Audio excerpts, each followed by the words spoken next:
Right, good morning. For those of you who do not know me, my name is David Ward and I'm the Chair of the Rochester Cathedral Business Guild. Today's topic is contractual terms and conditions, cash flow and effective debt recovery. And I'm delighted to welcome Jay Sahota as our webinar guest speaker today. Jay is the Senior Partner of Jarmans Solicitors and he'll be talking about the importance of good contractual terms and conditions. He's also going to talk about the cash flow and the good management of cash flow. And finally, we're going to talk about some great ideas on effective debt recovery, which is obviously going to be very, very relevant in the near future. Jay read law at Cambridge and trained with Allen Overy before spending several years at city firms as a commercial litigation lawyer. He has acted for the likes of Ryanair and Tesco. Jay's motto at Jarmans is that we have an exceptional team providing exceptional client care. And for those of you that don't know Jay, he's also a very talented magician and singer and may well do bookings in due course. So keep that in mind as well. So with no further ado, I'm going to pass you over to Jay, who's going to talk us through the morning's seminar. Morning, Jay. Thank you ever so much. Over to you, sir. Morning, David. Thank you very much. And I hope you're all well. Really good to see you on this snowy, sunny day. It's melting now, the snow, isn't it? So it's all good fun. A few disclaimers. I'm not going to be doing any singing or magic. David mentioned those are on my profile. Unfortunately, no singing or magic today. You can employ me separately if you so wish. Those are sidelines. I'm being facetious, but we'll see where we get there. Another disclaimer, I've got a lot to get through, so you might want to take notes. I did start reading these notes to my wife last night. She promptly fell asleep. So I hope I'm going to make it a bit more entertaining today. As David said, I'm dividing it into three. I've added a middle section, actually, which wasn't there before. So the first section is the importance of good terms and conditions and tight and effective terms and conditions, contractual terms and conditions. The second section, which wasn't there before, is top tips to improve your, have to be careful how I say that, top tips to improve your cash flow. And obviously interlinked with both of those, the third section is top tips on effective debt recovery. So I'm going to start with terms and conditions, and you'll see that these themes are all interlinked. Let me tell you a little story first. A client of mine came to me about 3 years ago. He runs a small company on the Eurolink, actually, the Eurolink estate in Sittingbourne.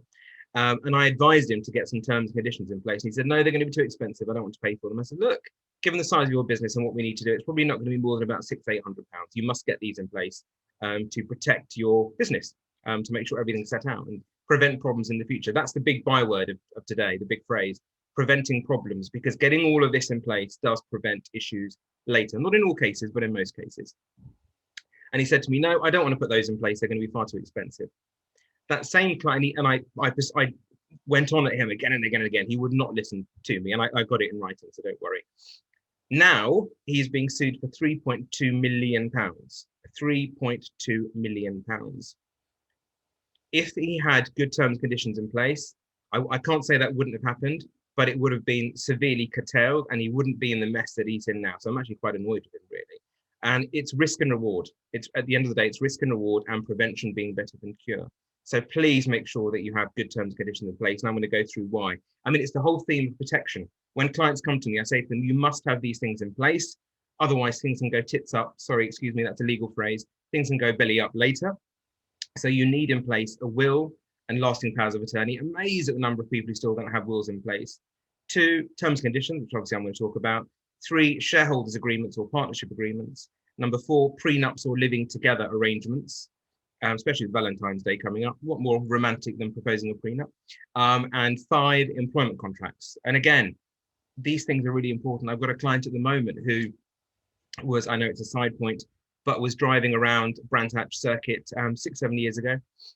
Didn't have a lasting power of attorney in place, had a really bad, this is a true story, had a really bad accident on the course.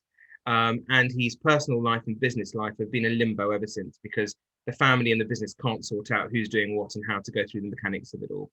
And if he'd had business and personal lasting powers of attorney in place, he would not be in that mess. So prevention really is better than cure. And what a good time to be doing a spring clean of all your documentation to make sure that everything's in order. As I say, otherwise you can have litigation later. So good terms and conditions do help. They prevent or can prevent debt recovery issues, and they can prevent contractual issues. The summary is that the right terms and conditions reduce the prospects of late payment and those contractual issues I've been talking about.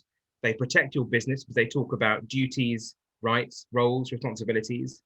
And if you don't have terms and conditions, the risk of uncertainty and misunderstandings increases dramatically. because the terms and conditions, they establish the actual arrangement between the two parties. And they deal with risk effectively. I spoke earlier about risk and reward, they deal with risk. Otherwise, people go back on their word. I've seen it as a litigator many times over the years. People say, well, I didn't say that. You know, if there's no physical record, then people can make up what they like. And then it becomes about oral evidence, which is always much more difficult. Not impossible, but much, much more difficult. So if there's nothing in writing, there is no proof of what the parties have actually agreed. Well-drafted terms and conditions are a bit like a manual or a recipe book for what you're doing. You know, you wouldn't bake a cake without a recipe unless you're very experienced. So why would you go into business without setting out clearly, succinctly, crystal clear what you're going to do between you in terms of business? People say, well, he's a friend, I can trust him. Gosh, the number of things I've seen over the years where people have fallen out and they've been best friends or father and son or brothers. And actually, those are usually the ones that you need to be most careful about. The important thing is at the outset of any contractual relationship to be honest with yourself and say, is this going to work? I need to ask some sanitary questions now to make sure that it's going to work later. If you're uncomfortable asking those questions at the outset, then it ain't going to work. So don't do it. And again, that sounds a bit facetious and trite, but it's true. The number of times I've seen that in business, I can trust them. I can rely on their word. No, actually, I've seen lots of disputes between family and friends, and they could have been prevented by having all of this stuff in place. So you need absolute clarity on what should happen in a given situation. That's what your terms and conditions are. I mentioned that recipe book. They are a list of what should happen in any given situation. A bit like a shareholders agreement, you need to think of all of the worst case scenarios.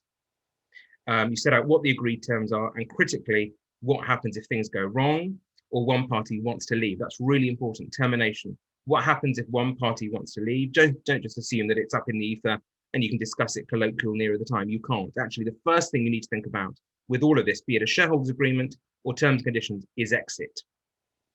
Breach, termination. What happens if something goes wrong? So what happens if one party wants to leave or is unable to continue, is unable to perform? And what happens when you're suing somebody else? You know, avoids disputes later. All of that needs to be set out in the terms and conditions, and it saves money and avoids disputes. So address all of those issues at the outset. So do you have terms and conditions if you don't need to get them?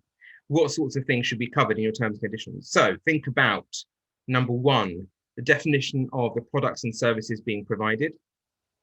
Obviously the most critical thing. Two, the payment terms. When is payment due? How is it due? What's going to happen if payment isn't made? Number three, guarantees and warranties. I'll come on to that a bit later when I talk about debt recovery, but guarantees, warranties. I talk later about a personal guarantee potentially from the directors of the company, because say you trade with the company, I saw this years ago actually with a big dispute I had with the company. Say you have a dispute with the company and the company, you pay the money and the company then winds itself up the day after. What are you going to do about it? Whereas if you have personal guarantees from the directors, that obviates that position. So guarantees and warranties, number three. Four, timelines for delivery and what happens in case of any query. That's a really important one. What happens if there are queries over quantity, amount, description, quality, service, are the goods satisfactory, etc. Any queries, that again, some T's and C's are very detailed on that point, depending on whether you're supplying widgets or supplying a Rolls Royce. The next one, specifically looking at what happens if either party doesn't deliver or pay or wants to end the relationship. So termination, I spoke about earlier, really, really important. Some termination clauses are very complex. You need to get them right.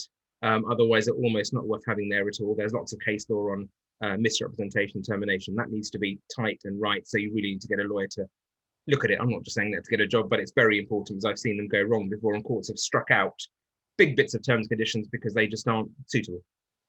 And then it comes back to that oral evidence we spoke about earlier, which is always uncertain. Then the termination of the agreement. So what sort of notice is required? How long does the agreement last for? Governing law and jurisdiction is another one. I've seen lots of agreements without that clause in there, and then you're left a bit up in the air as to where you're going to enforce. And some, I saw a client sent me a draft contract the other day.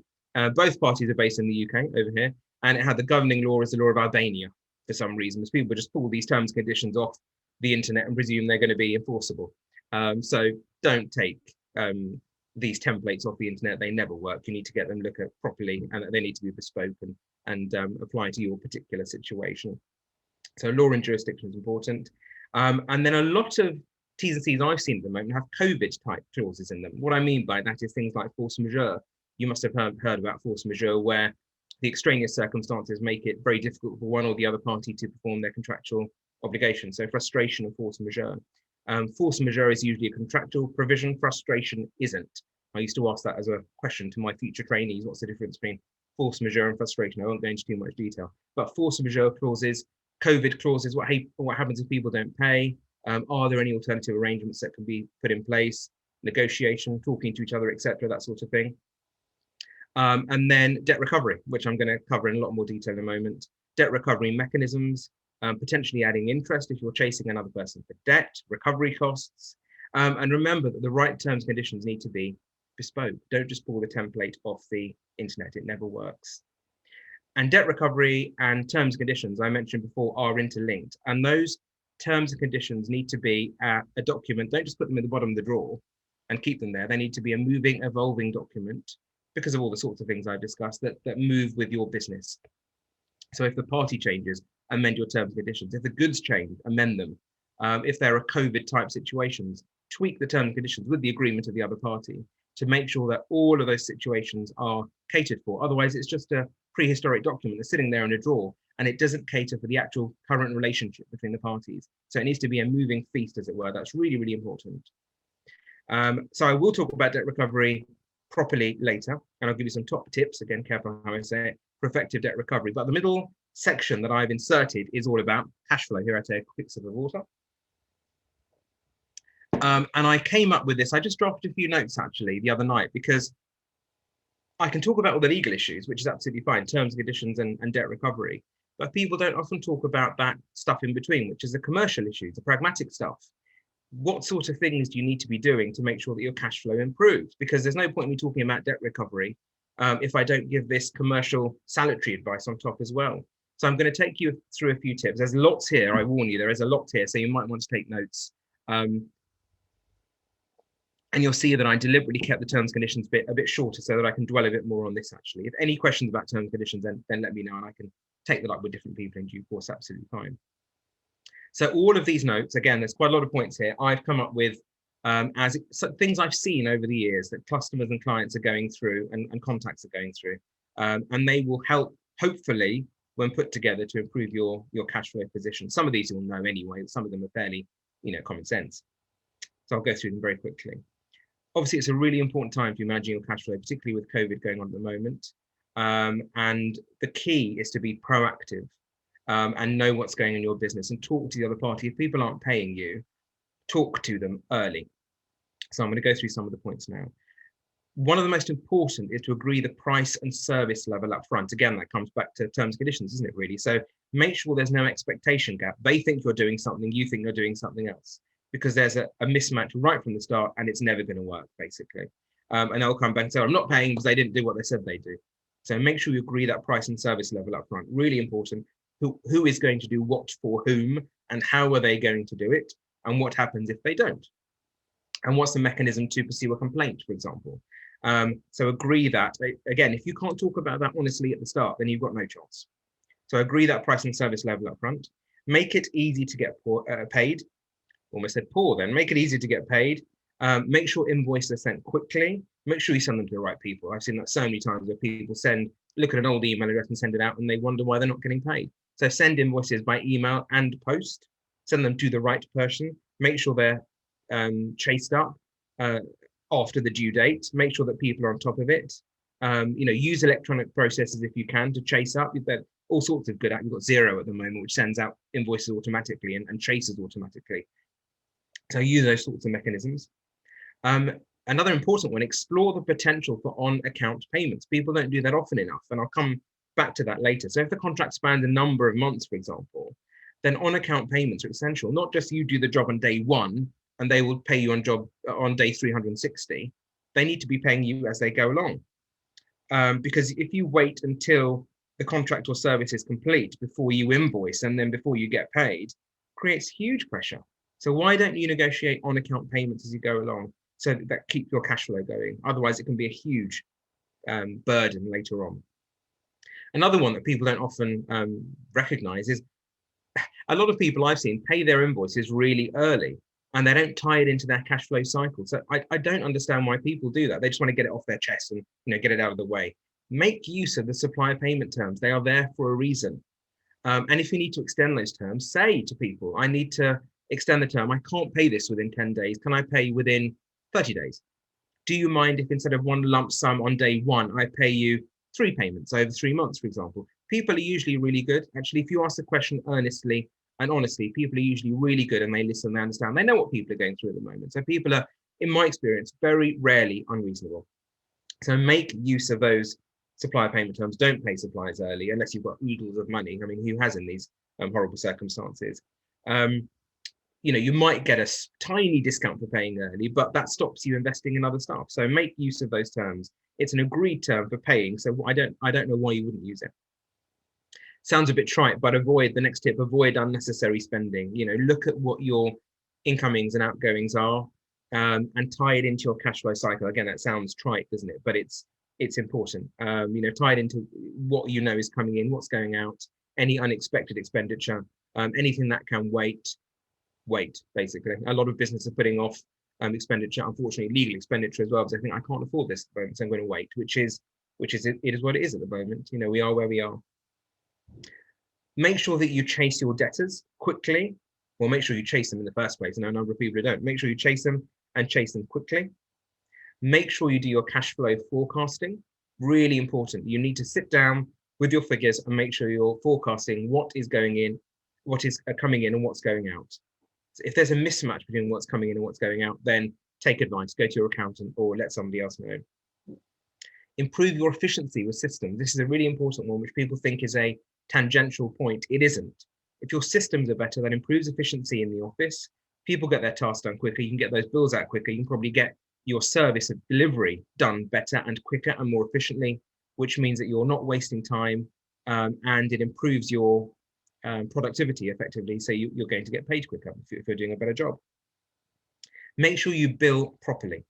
I've seen a lot of people who get their bills wrong. They put the wrong amounts on. They don't include VAT. They send it to the wrong person.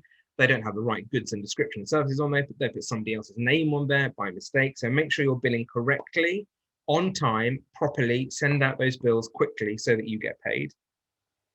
Unfortunately, during these difficult times, a lot of us are having to make hard decisions. So if you need to make those hard decisions, then do so and cut your losses. Don't think it's going to wait till later. It sounds trite, but if you can trim staff, then trim staff.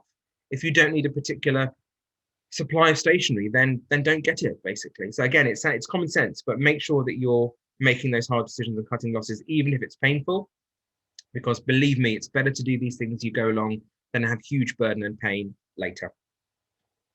Obviously, tied into that is reviewing all your expenses. I mean, I did this as a law firm. I did this when COVID first hit. I went down and printed out all my lists of expenses and made sure I reviewed them to look at what could be cut, what we needed to increase. I increased my marketing budget, for example.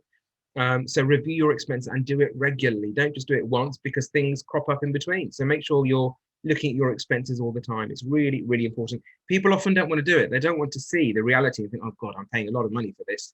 So they don't want to see the writing on the wall, but make sure you review your expenses. And hey, if it's not looking good, then take advice, talk to your accountant. God forbid, talk to an insolvency practitioner, talk to your lawyer. Really, really important. And on that note, you need to budget properly as well. And don't underestimate your expense. A lot of people will take out different elements and say, oh, it's only £1,000, whereas it's £1,200, for example. So don't underestimate those expenses, because that adds up. And also account for fluctuations. I mentioned before, you have expenses coming out of the woodwork there and again, but make sure you're accounting for expenses going up and down, and make realistic projections. People often don't. So make sure they're realistic, accounting for the sort of situation we're at the moment with COVID. It's not easy, is it, for anybody? One thing that you might want to do, I advised a client to do this recently. I'm not an accountant, but I advised a client to do this recently, was to get an FD. So you either need to learn to love figures yourself. Quite frankly, I don't. So I have somebody else assisting me. I mean, I'm okay with figures, but somebody else helps me too. But you either need to love your figures and be all over your figures and know what they're all about, or you need to potentially get a financial director to help you. So there are very good outsourced financial directors at the moment. You don't need them full-time working in your business. There are very good ones who can work a couple of hours a week, for example, and really help you to sort that out. And that's usually money very well spent, actually. If you need to move your billing cycle and your payment terms, again, to tie in with those money cycles I mentioned earlier, then do so. What I mean by that is if you usually bill monthly, you might want to bill twice monthly to improve your cash flow. Why not? As long as your clients and customers know, then why not? So you might want to move your billing cycle. If your payment terms are too long, you might want to decrease those. Again, be prepared for pushback. I mentioned earlier, some of the other side might say, because of COVID, I can't pay. But then negotiate with them. Say to them, actually, why don't you pay, instead of paying X amount, a larger amount in due course, why don't you pay me a smaller amount now? So you have some flexibility and leverage. It keeps your cash flow going, keeps the money going. So you might want to move your billing cycle and the payment terms. Remember, please, this is a big one, to add interest and costs into your terms and conditions. So add into your terms and conditions that you can recover interest and costs if people pay you late. I've hardly ever seen that in place. So that needs to be in your terms and conditions. If it's not in your terms and conditions, you can't do it. So it needs to be all over your terms and conditions and your bills that you will add interest and costs if people pay late, which you're allowed to do. Let me know if you need advice. My next one, I've got this down here, is tip 14. So we've covered quite a lot, haven't we, really? Make sure you have a credit control email address and telephone number so that people can get hold of you and they know what's going on. Otherwise, how will people pay you if they don't know who to get hold of? So make sure you have a credit control email address and a telephone number. A slightly wider point and a general point is to make sure that you are making your value clear from the start. I mentioned this earlier with the price and service level being matched. You need to make sure that clients and customers understand the value of what you're doing. With services, it's all about value and not price. Yes, I know that sometimes it's about price with goods and services, but you need to be making sure that your value is clear from the start. Because if people don't understand value, they will not appreciate what you're doing and they will not pay you. Very good friend of mine, Vanessa Ugarte, is a value guru. So if you ever need any advice, then let me know and put you in touch with her. But make sure you make that value, why are you better than everybody else? Why they're paying you for what you're doing? Make sure that's clear from the start, not just providing a service or providing goods. Why are you better than the others and why should they pay you and pay you fast? Really, really important. You might want to have in your terms and conditions, we do actually, that if clients do not object to an invoice after a certain time, then it's deemed accepted.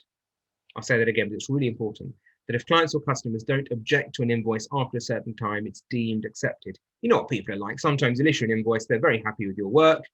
You'll chase them for payment and they say, oh, so-and-so didn't do a very good job, even full well that's not the case. So it's very important to have that wording in there. I mentioned personal guarantees. Try and get them if you can. Really, really important.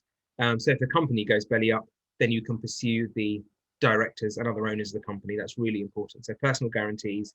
Again, if the other side object and say, no, we don't want to give personal guarantees, you know that there might be something going on. You get a bit of an inkling. So follow your gut instinct. That's another important tip. Follow your gut instinct.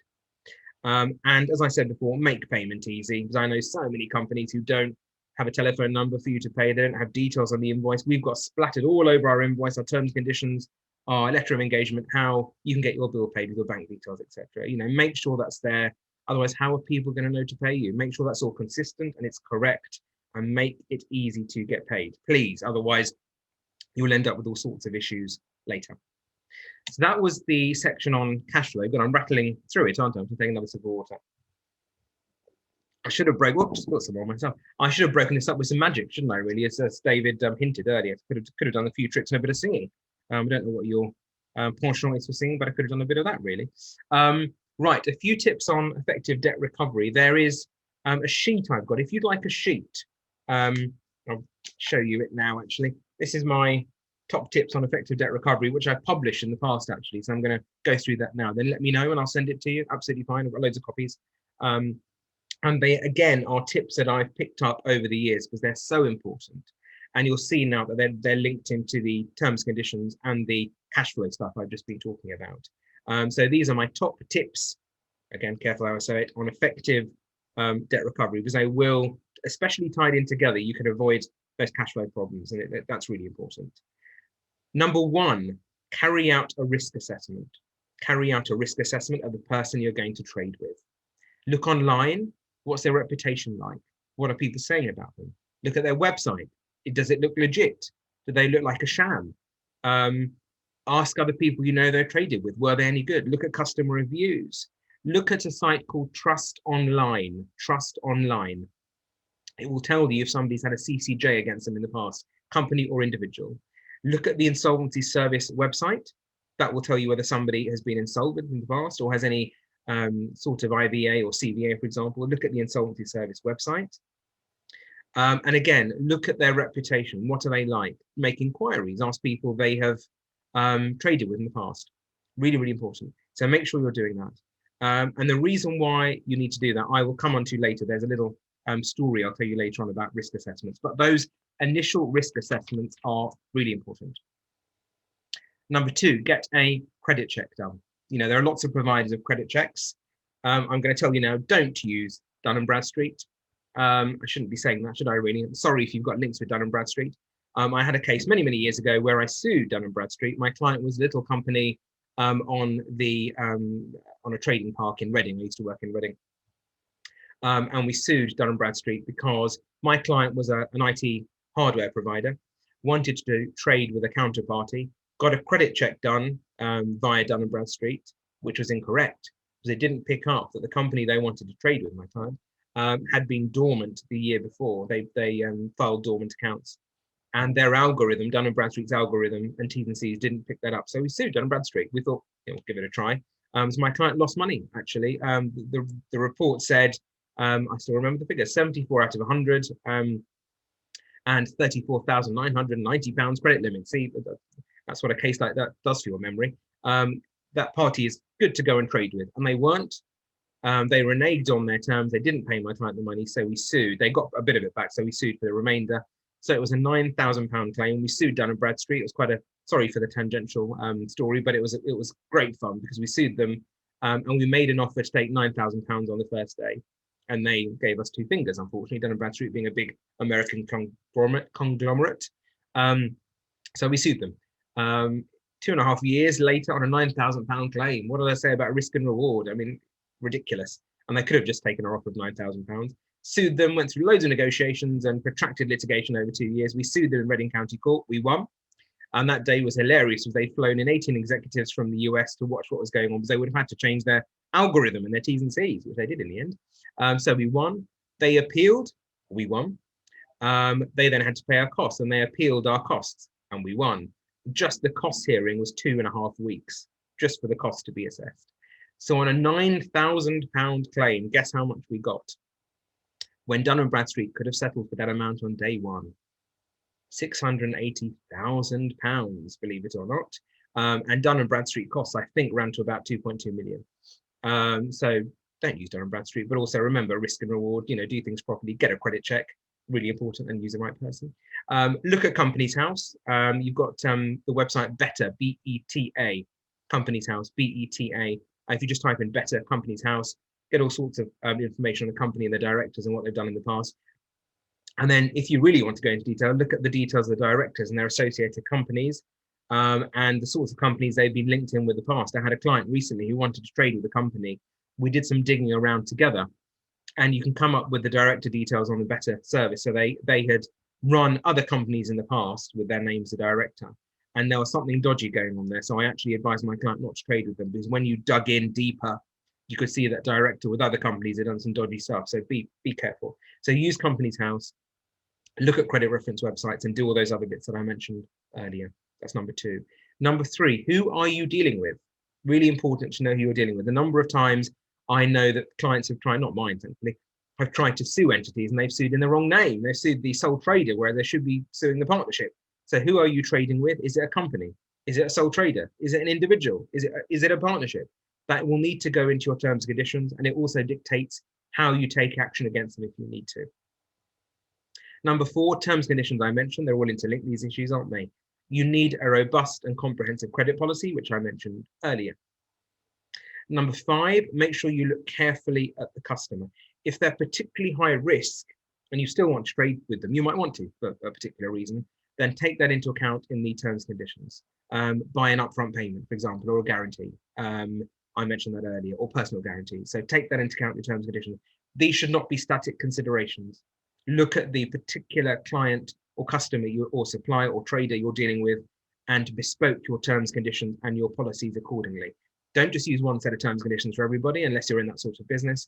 And when you're trading with new people, particularly now in COVID, tweak your terms and conditions. Tweak your shareholders agreements, tweak your partnership agreements. People are coming to me all the time to redraft and reassess at the moment. Those are two big words: redraft, reassess, because of what's going on in the world at the moment. There is nothing wrong with you doing that. That negotiation, that discussion, making sure the documents fit the circumstances, really, really important.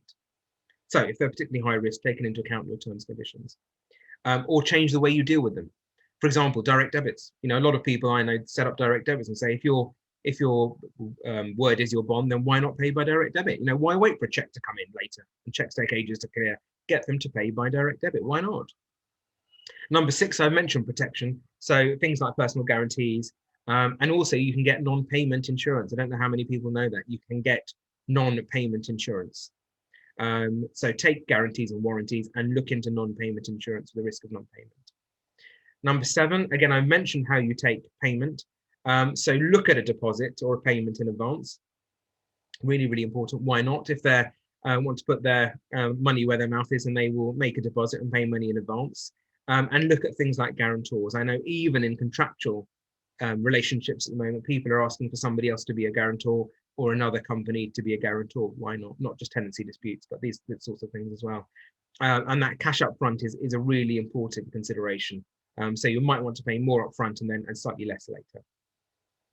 Number 8, if people do have trouble paying, take immediate action. Talk to them, send them a reminder, ask them why it's late. Don't just bury your head in the sand. You need to know what's going on. And again, usually people are very good. They will say, actually, I can't pay, so I've got X, Y, and Z going on. You can come to some sort of arrangement. So send them reminders, ask them why they're late. Be more flexible if you need to. Flexibility in one particular area, as long as you're being tied to elsewhere. Don't give too much rope, otherwise, you know, people will take a yard. Give them an inch and people will take a yard. And if you need help with that negotiation, then let me know. But you might need to tighten your terms. You might need to loosen your terms to cater for a particular situation, as long as you're still getting your money.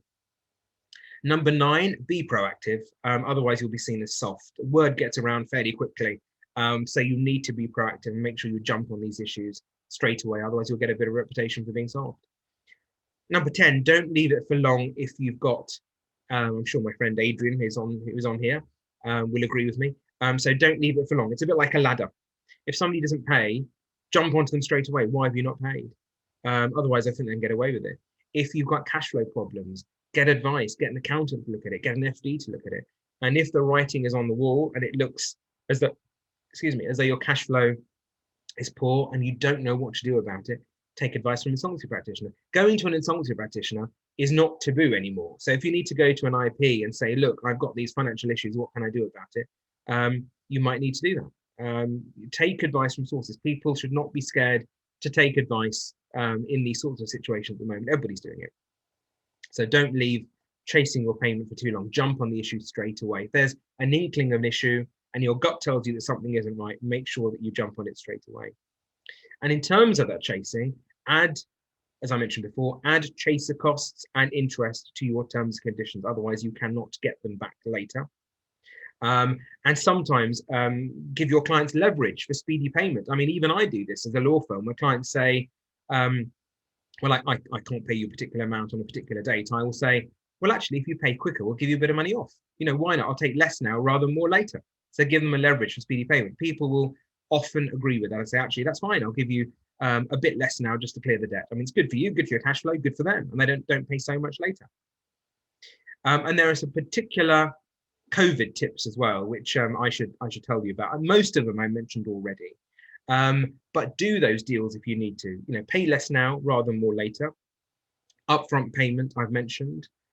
Force majeure and frustration I mentioned as well. Again, this is all linked into everything else. I mentioned force majeure, which is a contractual provision, so make sure you have that in your agreements. And frustration, I know that clients are using frustration in all sorts of different situations. For example, I've just managed to get a client out of an agreement.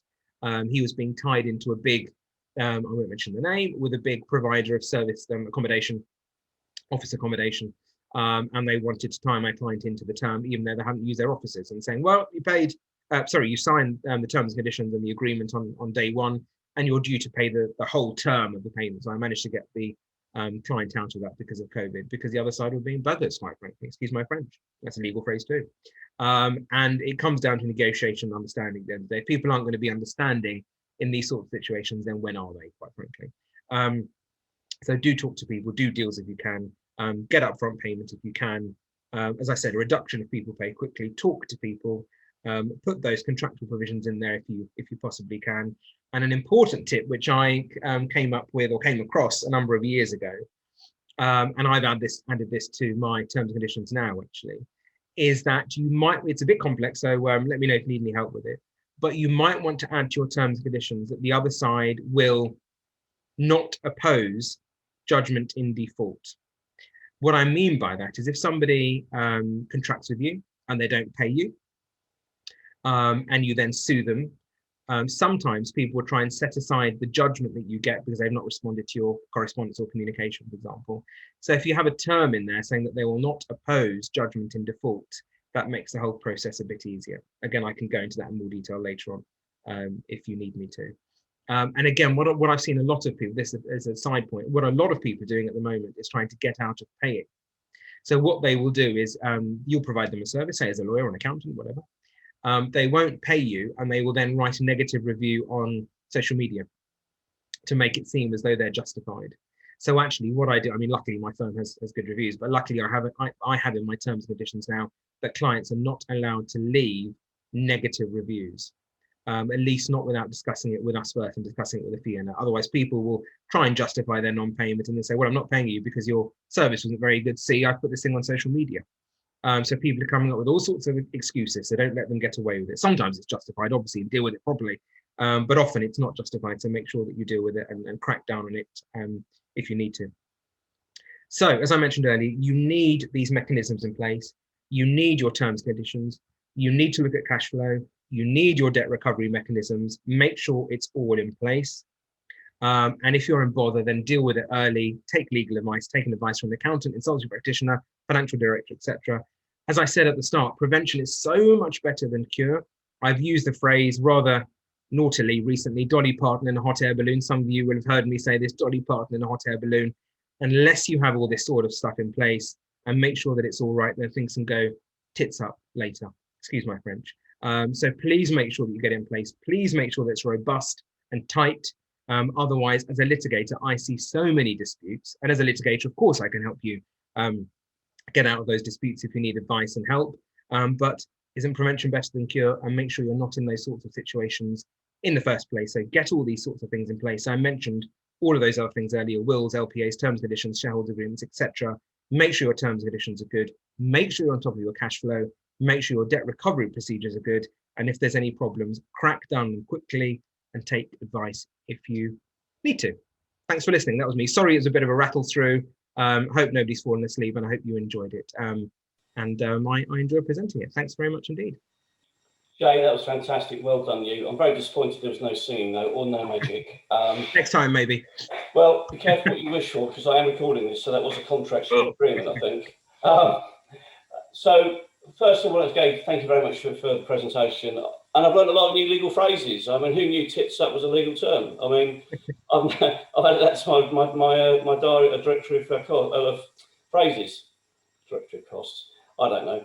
I was interesting. I've personally seen a number of suppliers who issue invoices with no bank details on. Yeah. So, you know, the obvious payment method is electronic payment. If there are no bank details on an invoice, then you can't make the payment. And then you have to, if you want to, you have to chase for the details. If you don't want to, it's a great excuse not to pay. So, yeah, no, it's an interesting one. I put the link for Trust Online into the chat box for you. If anyone wants to just cut and paste that, they can do. It's I've had a quick look, and it's a very interesting site, actually. I've never come across it before, so thank you very much for that one. And then reading through the chat box and the Q&A, I have a couple of comments and questions for you. The first one, a praise for you. Adrian Dante praised you for your advice and even suggested that you could become an insolvency practitioner yourself. Maybe in my next life, Adrian, yeah. High praise indeed, sir, so well done, well done. Thank you, thank you. You mentioned regular reviews or tweaks of contract documentation to ensure it's current. A lot of people will be put off because this would possibly be seen as a costly exercise. Could it actually be carried out on a reasonable fixed fee on an annual basis, possibly? Yes, I mean, we do a couple of things actually with clients. So we tend to do a fairly low fixed fee for terms and conditions anyway, not too low, because it needs to be tweaked according to the business. And then over a certain number of revisions, we'll charge an hourly rate. But really, David, term conditions aren't as expensive as people think. And with a few clients, we've put in place retainers whereby when they're trading with different types of entity, we will review their terms and conditions for them either on a fixed price or pursuant to that retainer. So they're not paying huge amounts, basically. And then you get to know the client and you can tweak them accordingly, according to what they're doing at any given time, basically. So it's not expensive, and it is money well worth spent. Because if you get those things wrong, then you're paying out much more later. So it's risk and reward again, really. Yeah, of course, of course. Is annual frequently enough, or should it be more frequently, do you think? It depends on your business and the services you're providing and what you're doing. But I say to clients, they must look at their terms and conditions. Again, it depends on how fast moving it is. If you're a sleepy backwater company selling pipes to Arabs who are always paying you on time, you probably don't need to look at them particularly regularly. If you're a PPE supplier and you're changing the territories you're working in and who you're working with and payment terms and the wider world is changing, then you need to look at them much more regularly. So as a rule of thumb, I would say that clients need to review, whether you're a counterparty or a client or a trader, look at your terms and conditions, I would say every 2 to 3 months to make sure that they're still relevant to what you're doing at any given time. Yeah, in other words, don't leave them in the bottom drawer and forget about them. Exactly. You made a comment about invoices being presented and then a reasonable time for them to be deemed as accepted. What would you define as a reasonable time? Depends on the service. I mean, what a roofer may say is a reasonable time is different from what a lawyer would say is a reasonable time, for instance. So for my business, our cutoff is, I think it's 60 days, where we say if you don't object to the invoice within 60 days, then it's deemed accepted. It depends on your cash flow cycle. Remember, I spoke about that earlier. So for a roofer, it may be 2 weeks, for example. Yeah. So it very much depends on your business and your cash flow cycle and when you need the money and what's reasonable in a particular trade. I mean, generally, there is a perception in the wider world that lawyers can wait a bit longer to get paid, whereas tradesmen want paying straight away. Yeah. So I would do it according to what sort of services you're in or supplies you're in and the particular situation. I mean, it's interesting. One of the things we've brought into our own business is we have a pre-invoice due date chase-up email or call. Yeah. Just to ensure A, they've received it, and B, there are no issues. So prior to the due date, just to ensure that there is then no excuse when they exceed the due date. Takes a bit of time and a bit of effort, but obviously it just ensures that those debts are recognised and do go to the top of the pile, because obviously the people will pay for SIF. Those that make the most noise will go to the top, and those that don't go to the bottom. So exactly, yeah. I mean, I don't mind receiving those. I mean, when I trade with people, and they will send me as you say, a pre-reminder to make sure they're paid on time. And it's a good, people are dealing with lots of things every day, particularly now. So why not send a reminder to make sure that it's top of their list? I think that's a really good tip. No, definitely. Buy has made a comment about retention of title. When can this work, and is it a major issue to insert it into your terms and conditions? It's very, Buy will agree with me. It's very, very complex, retention of title. So I would say take advice on it. I mean, I won't go into it. I could go into a big. I actually gave a presentation on retention of title a couple of weeks ago. They are. Terms and conditions are, Buy is completely right. I mean, valid T's and C's are really important if you're looking at retention of title. Obviously, it depends on what sort of activities you're in, but I would say take advice, because I won't go into it now because it's very complex and very detailed. Yeah, it is amazing that many people think they have the right to go and remove something because it's not in the agreement. They can't touch it, I suppose. So perhaps that might be the next webinar you do for us. Well, exactly. We could do one on that, couldn't we? I could do one with Buy. How about that? Idea, isn't it? Yeah. One of our attendees today has got an issue with non-payment of commercial rent, and it's causing problems on the cash flow front. With COVID being given as the excuse, any advice or thoughts for us, please, on that point? Do you know, I'm seeing this all the time, actually, on both sides. I'm seeing, I represented a commercial tenant the other day, and got them out of that contract because their landlord was pursuing them for those payments over the term of the whole term, actually, which were draconian and unreasonable. And I'm seeing it the other way. I'm acting for landlords where tenants aren't paying. It's very difficult because, as many of you will know, the law, unfortunately, at the moment is stacked against landlords, commercial landlords, and residential landlords. So it's really, really difficult. The biggest tip is to talk to people, look at their situation, find out what's going on. Do they still have money going on? I mean, David and I were having a chat earlier, actually. A lot of people are waving around COVID as an excuse and saying, well, I can't afford it because I'm furloughed. Hang on, if you're furloughed, you're still getting paid. And you might be getting money from other sources, a bounce back loan or civils, for example.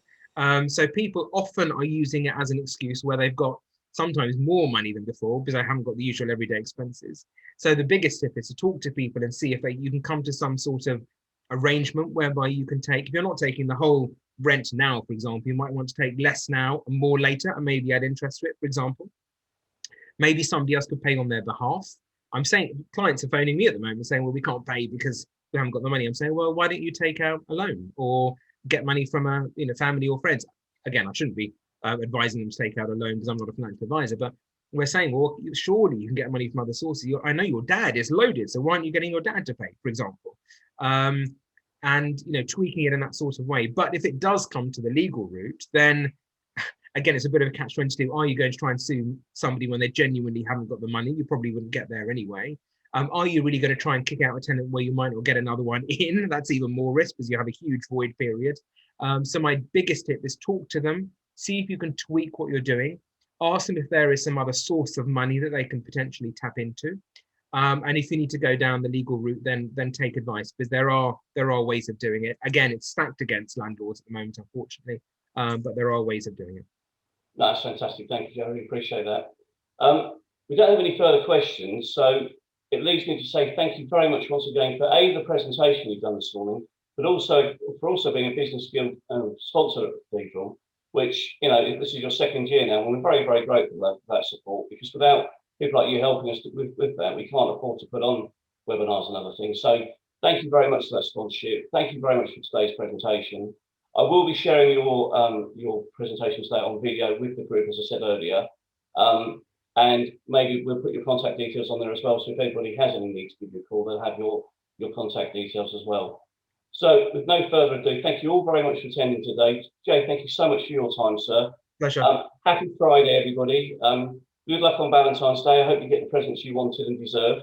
And take care and keep safe, and we'll catch you all soon. Take care. Bye-bye. Thank you all. Take care. Bye.